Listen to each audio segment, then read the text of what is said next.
ራህሞ ከምኔው ራህሞ እንዴት ሊሆን ቻለ?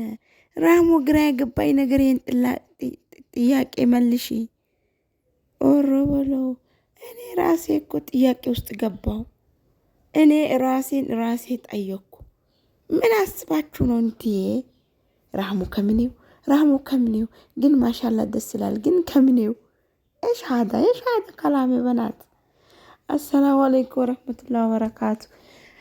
ውድና የተከበራችሁ ውድ ቤተሰቦቼ ሁላችሁም በያላችሁበት አላህ ይጠብቃችሁ ይጠብቀን። ሀገራችንን አላህ ሰላም ያድርግልን። ለቤቴ መዲስ ሆናችሁ ሰብስክራይብ አድርጉ።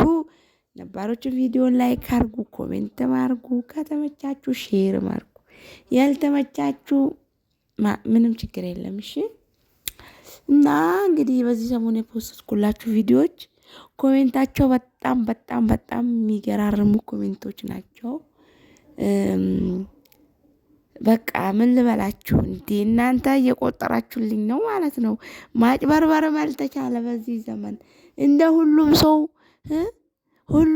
ሰው በቃ ሁሉ ነገር አወቀ። አንዳንዴ ባወቀ በላወቀ ምላሽ ማለት ጥሩ ነው። እኔ አሁን እናንተ እንደዚህ ያላችሁኝ ያ ሰው ያመጣው ሰው እንደዚህ እንደናንተ ችግር ቢፈጥርብኝ ምን ሊወጣኝ ነው? እስቲ ንገሩኝ። ምን ሊወጣኝ ነው? የእናንተ ኮሜንት እኮ አንዳንዴ ጉዱን ነው ይዞብኝ የሚመጣው። አረ በለው ራህሙ ከምኔው። እኔ አንድ ያልገባኝ ነገር ቢኖር ይሄ ነገር መቼ ለመቼ የተፈጠረ? አላህ ከሰጠ ምንድን ነው? ቀላል እኮ ነው። አላህ ይስጠን እንጂ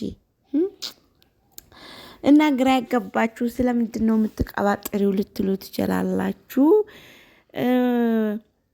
በዚህ ሰሞን የልጅ ድምጽ ሰማው። ማሻአላ ልጅም ተሸክሜ እያያችሁ ነው።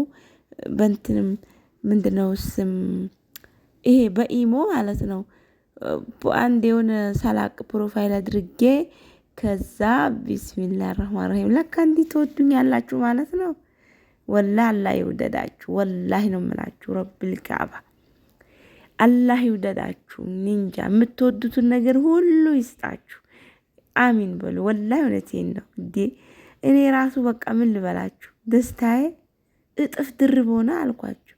ለካ እንደዚህ ደስ የሚለው ሰው አለ፣ በእኔ ደስታ እንደዚህ የሚደሰት አለ ብዬ ማለት ነው። እና እንግዲህ ለሁሉም ለሴቱም ለወንዱም በዚህ ነገር አላህ አይፈትነው። በልጅ ወላሂ አላህ አይፈትናችሁ። ከምንም በላይ ዘርን መተካት የመሰለ ነገር የለም። አላህ በዘር ምክንያት ደግሞ እንዳይፈትነን እላችኋለሁ። ልጄንም አያችሁብኝ ራህሞ ከምኔው ያላችሁ እኔ መቼም ከየት መጣሁት አልላችሁ።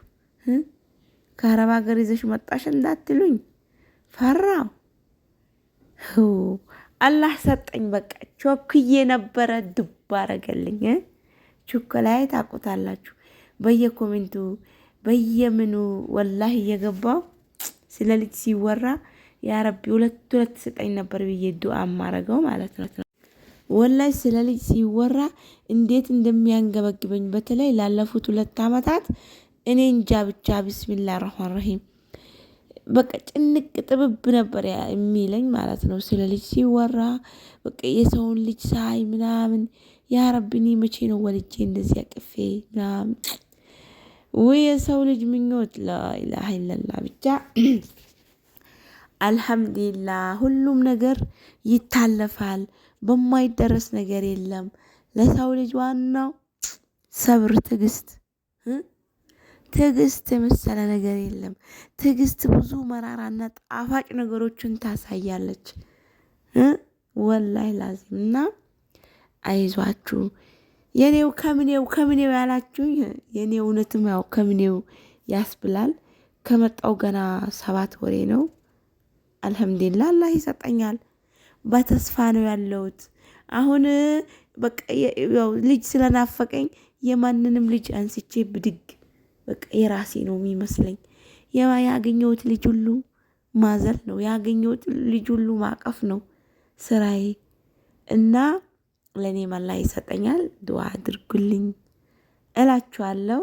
እና በጣም ነው ማመሰግነው። ያ የኔ ልጅ መስሏችሁም ደስ ያላችሁ ደስታችሁንም አላህ በቃ እውነት እንዲያረገው ማለት እውነት ስላችሁ ወልጄ እንደዚህም እንዳስደስታችሁ በራሴ ልጅም እላችኋለሁ። አሁን የአሁኑ ልጅ የእህቴ ልጅ ነው። የእህቶቼን ልጆች እየተሸከምኩ ነው ያያችሁኝ። ለኔ የለኝም፣ አላህ ይሰጠኛል። አንድ ጎረምሳ አለኝ፣ ከታችሁም አንድ ጩጬ አላህ ይሰጠኛል። እማያልቅበት ወላሂ እሱ ጋር ሁሉ ነገር በሽ ነው። እና አሁንም ደግሞ ትንሽ ከቆየው ለምን አልወለድሽም ለምን እንደዚህ አላልሽም አትበሉኝ። አይምሮዬ እንዳትነኩኝ። አይ ብቻ አላህ ሁሉንም ነገር ሲያሳካው ነው የሚሆነው። አላህ ሁን ያለው የማይሆን ነገር አንዲትም ነገር የለም። እኔ ደግሞ ከአላህ መቼም ተስፋ አልቆርጥም። ኢንሻአላህ እላችኋለሁ ውድ ቤተሰቦቼ።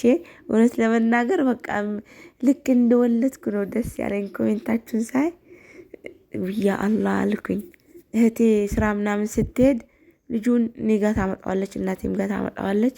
ባቀፍኩበት ሰዓት ወይም በተሸከምኩበት ሰዓት ቪዲዮ ሰርቼ ስላያችሁኝ ነው የኔ መሰላችሁ። ደግሞም የኔ ነው የሚመስለው። ለራሴም ቪዲዮ እንደዚህ ብዬ ሳየው የኔ ልጅ ነው የመሰለኝና ያ ረቢ ኢንሻአላህ በተስፋ እጠብቃለሁ።